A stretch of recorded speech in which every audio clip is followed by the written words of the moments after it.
فلسطین میں کیا ہو رہا ہے؟ 40,000 سے زیادہ لوگ بے گناہ شہری، اکثریت چھوٹے بچوں کی، خواتین کی، اس وقت اللہ کے ہاں جا چکے ہیں، شہادت کے مرتبے پر فائز ہو چکے ہیں۔ ایک گھر نہیں بچا جو گرا نہ ہو، ملبوں کے جیسے ابھی تک لوگ پڑے ہوئے ہیں۔ اور جب وہ کیمپوں میں جاتے ہیں تو کیمپوں پر بھی بمباریاں ہو جاتی ہیں، جب ان کی طرف امدادی سامان جاتا ہے اس پر بھی بمباری ہو جاتی ہے۔ جنگی جرائم کے یہ مرتکب، چاہے اسرائیل خود ہو، چاہے امریکہ ہو، چاہے مغربی ممالک ہو، جو انسانی حقوق کی بات کرتے ہیں، آج خود انسانی حقوق کا قتل کر رہے ہیں۔ مسلمان دنیا سے تو جنوبی افریقہ بہتر کہ عالمی عدالت انصاف میں کیا، اور عالمی عدالت انصاف نے اسرائیل کے جبر کو جبر کہا، ان کے حملوں کو روکنے کا حکم دیا۔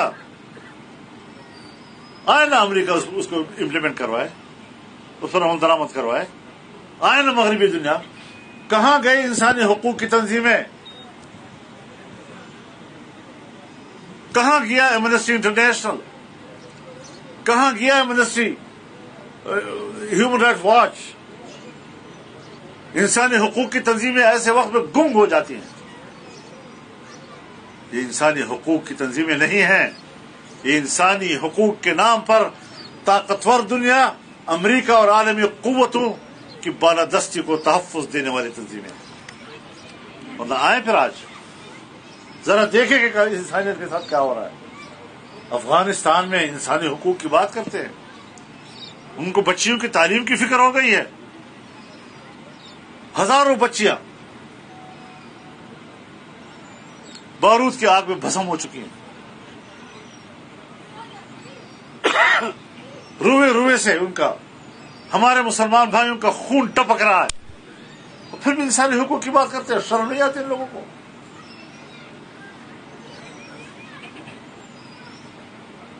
تو آج وہ امداد کے مستحق ہیں۔ میں ایک بار پھر آپ کی اس کانفرنس کی وساطت سے قوم سے اپیل کروں گا، امت مسلمہ سے اپیل کروں گا، حکمرانوں کے انتظار میں مت رہیے، ان کی مالی مدد کے لیے آگے بڑھیے۔ انہوں نے کانفرنس بھی کی ہے، اپیل بھی کی ہے کہ ہمارے پاس اخراجات ختم ہو رہے ہیں، اپنی مدد آگے بڑھائیں۔ مظلوم مسلمان، برما کے مسلمان ہوں، چاہے جہاں کے بھی ہوں، ان کی مدد کے لیے دنیا کو آگے بڑھنا چاہیے۔ اس وقت فلسطین کے مسلمان انتہائی ظلم اور بربریت کا مقابلہ کر رہے ہیں،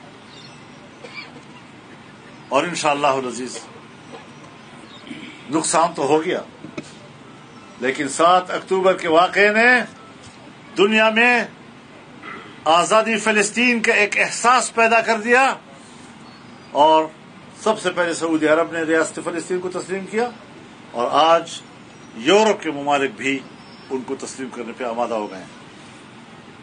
یہ آزادی کی طرف ایک سبب بن رہا ہے، بہت بڑی قربانی کے باوجود۔ تو قربانیاں دینی پڑتی ہیں، لیکن بے گناہ مسلمانوں کو قتل نہیں کیا جاتا جنگوں میں، شہری آبادیوں پر بمباریاں نہیں کی جاتی جس طرح اسرائیل نے کیا ہے۔ یہ ایک بزدل قوم کرتی ہے۔ تو اس اعتبار سے ہمیں اس ملک کے اندر بھی آواز بلند کرنی ہے،